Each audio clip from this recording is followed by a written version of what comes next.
जो पोरगा दारू पितो त्याचे काही वर्षाने त्याचं आयुष्य बर्बाद होतं. आणि घरातला करता पुरुष जेव्हा मरतो त्यावेळेस त्याच्या मागे आई असते, त्याच्या मागे बायको असते, त्याच्या मागे पत्नी असते, त्याच्या मागे मुलगा असतो, त्याच्या मागे आई वडील असतात, काका असतात. शेवटी त्या ठिकाणी त्यांना सक्का भाऊ सुद्धा प्रसंगी मदत करत नाही.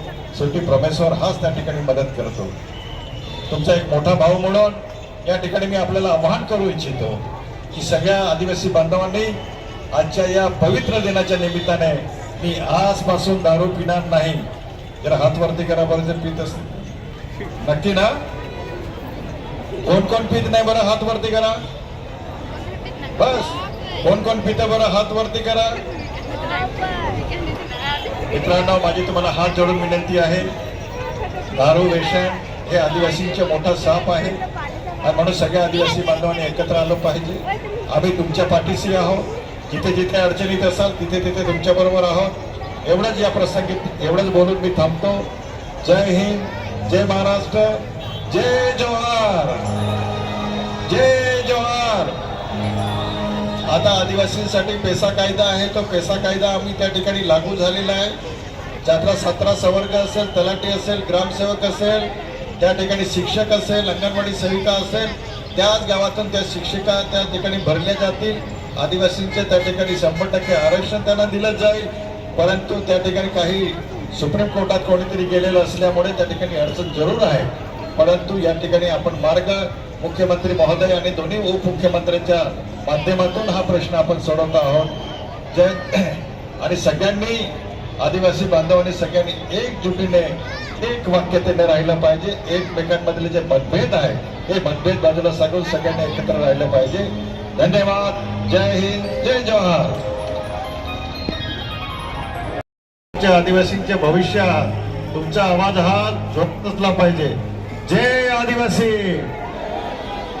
मुलींना तुमचा पण आवाज नाही असं नका करू तुम्ही. जय आदिवासी. आपला धीटपणा आहे त्याने इतर समाजाबरोबर सुद्धा त्याने स्पर्धा केली पाहिजे.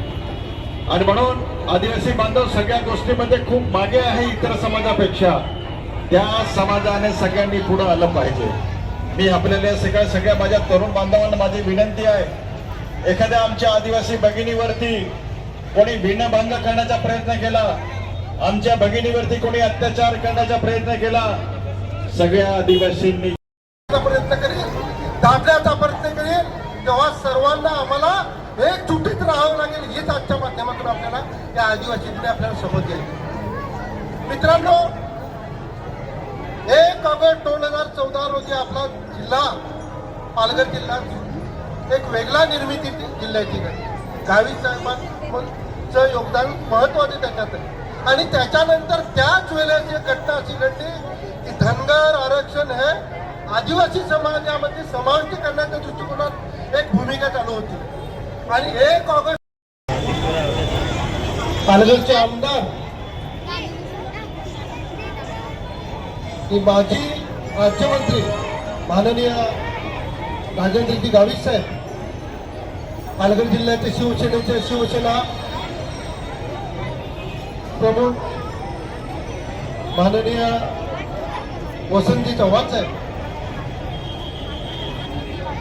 माजी आमदार माननीय अमितजी घोडा साहेब आणि ज्यांच्यामुळे हा कार्यक्रम आयोजित केलेला आहे त्या कार्यक्रमाचे अध्यक्ष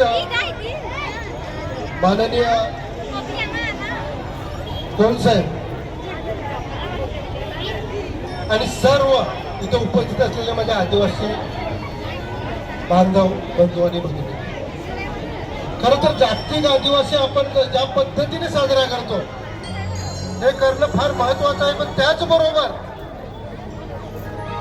या देशामध्ये आपल्याला एकजूट राहणं सर्वात महत्वाचा विषय आपल्यासाठी आता ठरलेला. कारण का आपल्या आदिवासी समाजावर वेगवेगळ्या माध्यमातून आघात केला जातो. पण धनगर आरक्षणाच्या संदर्भातून धनगर बोलतो की आम्हाला सुद्धा आदिवासी समाजात घ्या. कोण बोलतो अजून आदिवासी समाजाचं आरक्षण कमी करण्यात यावं. या सर्व लढा उभा करण्याच्या दृष्टिकोनातून आपल्याला सर्वांना एकजूट कोण